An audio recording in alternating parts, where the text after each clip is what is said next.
आज का टॉपिक है हमारा म्यूजिक। स्टार्ट करते हैं। The study of music provide ample scope for determining the life and culture of particular age. अब म्यूजिक हमें क्या करता है, हमें हेल्प करता है। हमें किसी भी पीरियड के बारे में स्टडी करना है या इन्फॉर्मेशन चाहिए तो उसके बारे में जो मेन इन्फॉर्मेशन होगी वो उस समय के म्यूजिक जो है अगर डेवलप हो चुका है उससे हमें काफ़ी सारी जानकारियाँ इन्फॉर्मेशन मिल जाती है। The study of music provide ample scope for determining the life and culture, और उस पर्टिकुलर पीरियड की लाइफस्टाइल और कल्चर के बारे में हमें किससे मालूम चलता है, म्यूजिक से मालूम चलता है।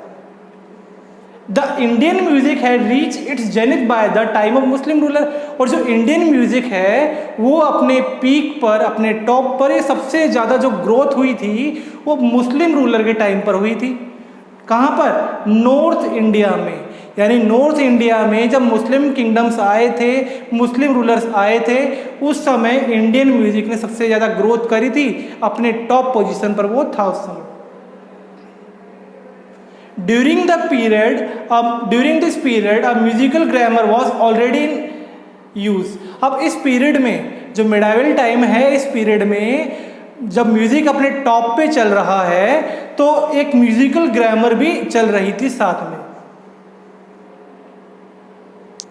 अब इस पीरियड में, मेडाइवल पीरियड में, the medieval period so the development of two school of music, और इस पीरियड के दौरान इस समय इंडिया में दो म्यूजिक स्कूल भी ओपन हो चुके थे। फर्स्ट है आपका हिंदुस्तान और सेकंड है कर्नाटिक। फर्स्ट आपका हिंदुस्तान, दूसरा आपका कर्नाटिक। फेमस इंडियन म्यूजिशियन सच ए स्वामी हरिदास। अब कुछ फेमस इंडियन म्यूजिशियन थे उस समय जो हमें देखने को मिले। क्या क्या नाम है इनके? पहला स्वामी हरिदास, तानसेन के बारे में हमें मालूम ही है।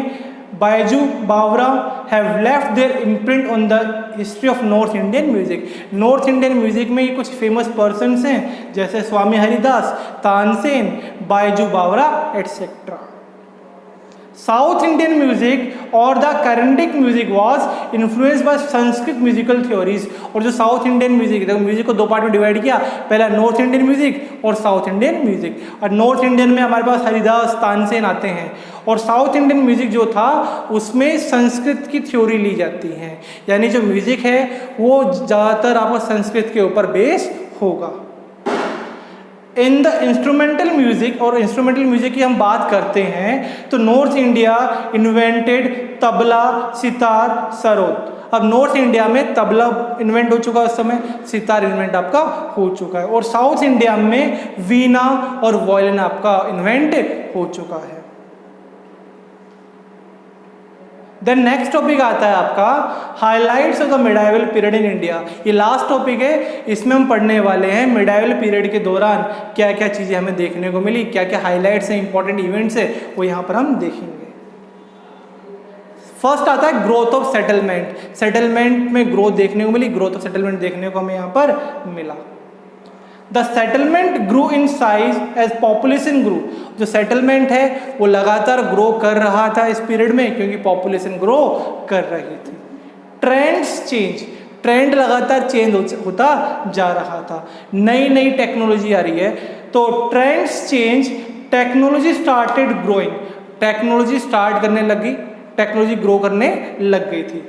एंड पीपल स्टार्टेड ट्रैवलिंग, और जो लोग हैं उस समय के वो एक प्लेस से दूसरी प्लेस पर जाने लग गए थे। किस लिए जा रहे थे? In search of food and shelter, food और शेल्टर की सर्च में जा रहे थे।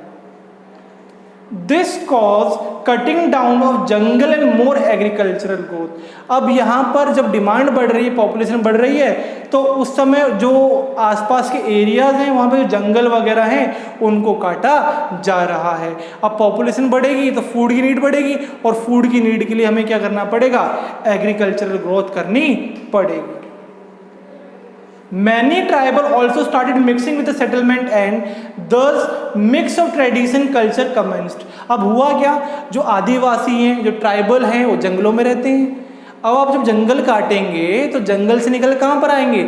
जहाँ पर लोकल पीपल रहते हैं, यानी कि मार्केट्स वगैरह में या फिर उनके जो हाउसेज वगैरह जहाँ पे एक कम्युनिटी आपकी सेट होकर रहने लग जाती है। तो क्या हुआ? ट्राइबल पीपल भी हमारे साथ आके रहने लग गए थे और हम एक दूसरे कल्चर भी सीखने लग गए थे।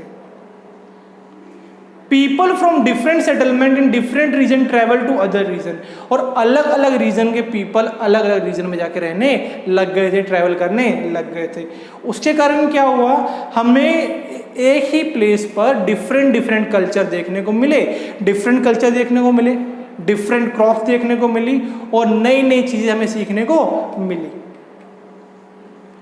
New technological advancement, communities and trade between settlement communities. अब नई नई टेक्नोलॉजी आ रही है, नया नया ट्रेड भी आने लग गया।